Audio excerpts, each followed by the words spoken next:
If you don't know, you cannot say this is not a book. Similarly, for anyone to say there is no God, he should know the definition of God. If he does not know the definition of God, he cannot say there is no God. Now this atheist, he has an understanding of God by observing the different human beings. How do they worship God? And then he analyzes that this God, he is like me. This God requires to eat, he requires to sleep, he requires to rest, he requires help. So what is the use of believing in such a God? For example, if someone says, I do not believe in Islam, which is a religion of terrorism. I do not believe in Islam, which does not give rights to the woman. I do not believe in Islam, which does not give human rights. I do not believe in a religion, Islam, which is unscientific. So I will tell that person, I too do not believe in a religion which believes in terrorism. I too do not believe in a religion which does not give rights to the woman, which does not give human rights, which does not believe with reason, logic and science. So because this person who does not believe in Islam, which is a religion of terrorism, does not give rights to his woman, does not give human rights, does not believe in reason and logic, is unscientific, what he has a picture of Islam is a wrong picture. So I too do not believe in such Islam. I believe in a religion called Islam, which does not believe in terrorism.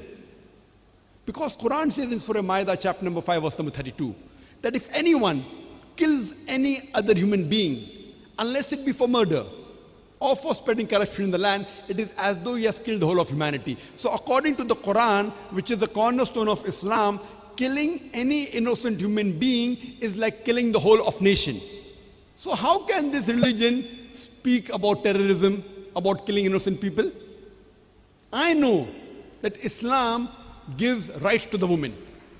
I know that Islam has human rights. I know this religion of Islam is based on reason, logic and science. So I too reject a religion which believes in terrorism, which does not give women rights, which does not give human beings their rights, which is not based on reason, logic and science. But I have to explain to that person the true concept of Islam. It's my duty as a Muslim to clarify the correct concept of Islam. Today, the reason the media is maligning Islam, most of the non-Muslims, they have a misconception about Islam because they get the wrong information from the media. The media is spreading wrong things about Islam. That Islam is a religion of terrorism, Islam does not give due rights to the woman, it does not give human rights, it's a religion not based on reason and logic, it's an unscientific religion. So I say even I reject such a religion called Islam. But I believe in a true religion of Islam which does not believe in killing any innocent human being, which gives women the due rights, which is based on reason and logic, which is based on scientific aspects. So similarly, when an atheist says there is no God, he is rejecting the concept of God which is looking around himself. Almighty God, he requires to eat, he requires to drink, he requires to rest, he requires to sleep, he can be defeated, he can be harassed. So when he's looking around himself, that if such a person is God, I don't believe in such a God. So I tell, even I don't believe in such a God, La ilaha.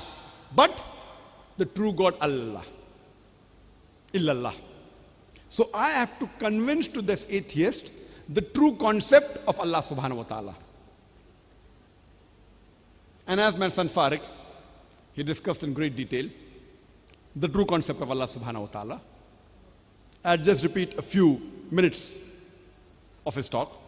That the best definition that anyone can give about Allah subhanahu wa ta'ala or Almighty God is quote Surah Ikhlas, chapter number 112, verse number 1 to 4, which says, Qul huwallahu ahad. Say He is Allah one and only. Allahu samad. Allah, the absolute and eternal. Lam yalid walam yulad. He begets not, nor is begotten.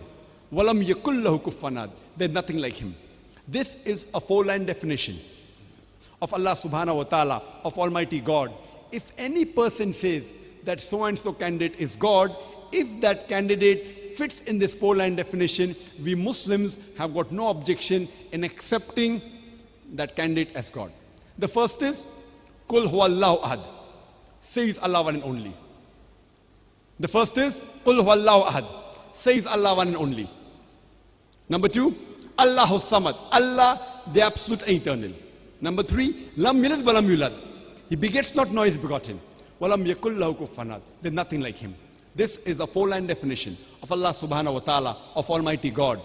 If any person says so and so candidate is God, if that candidate fits in this four-line definition, we Muslims have got no objection in accepting that candidate as God. This Surah class is the touchstone of theology. Theo means God, logy means study, theology means the study of God. Surah class, if any candidate fits in this four-line definition, we Muslims have got no objection in accepting that person as Almighty God. For example, there are some human beings who consider Bhagwan Rajneesh to be God. Once during question and answer time, there's a Hindu brother of ours who said that we Hindus do not believe Bhagwan Rajneesh to be God. I never said that the Hindus believe Bhagwan Rajneesh is God. I've read the Hindu scriptures. Nowhere do the Hindu scriptures ever say that Bhagwan Rajneesh is God. What I said, some human beings believe that Bhagwan Rajneesh is God. Let's put this Bhagwan Rajneesh to the test of Surah class. The first is, Qul huwallahu ahad. Say he's Allah one and only. Is Bhagwan Rajneesh one and only? Is he the only man who has claimed divinity? There are thousands of men who have claimed divinity, and in the country where I come from, there are thousands and hundreds of men who have claimed to be God. Bhagwan Rajneesh is not the only one.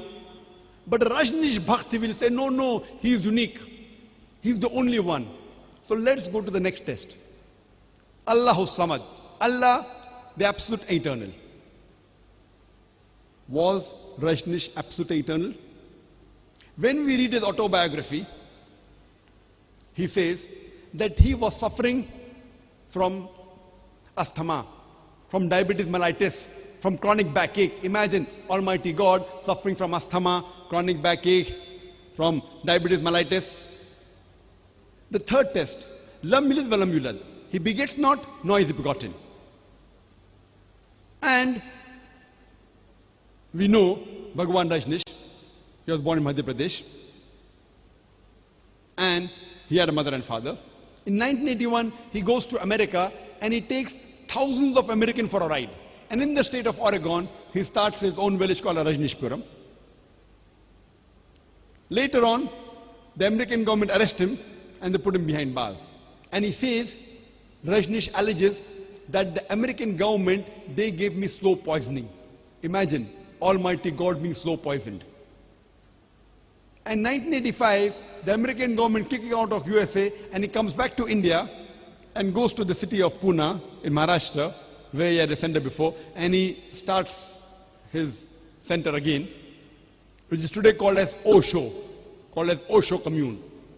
And if you go to Pune, it's mentioned on his samadhi, Bhagwan Rajneesh, Osho, never born, never died, but visited the earth from the 11th of December 1931 to the 19th of January 1990. Never born, never died, but visited the earth from the 11th of December 1931 to the 19th of January 1990. They forgot to mention in his samadhi that he was not given visas to 21 different countries of the world. Imagine Almighty God visiting the earth, different countries, and he requires visas. And the Archbishop of Greece said, if you don't remove Rajneesh out of this country, we'll burn his house and the house of a disciple. And the last test, Walam yakul lahu kufuwan ahad, is so stringent that no one besides the true Almighty God can pass. The moment you can compare God to anything in this world, he is not God. Walam yakul lahu kufuwan ahad, there's nothing like him.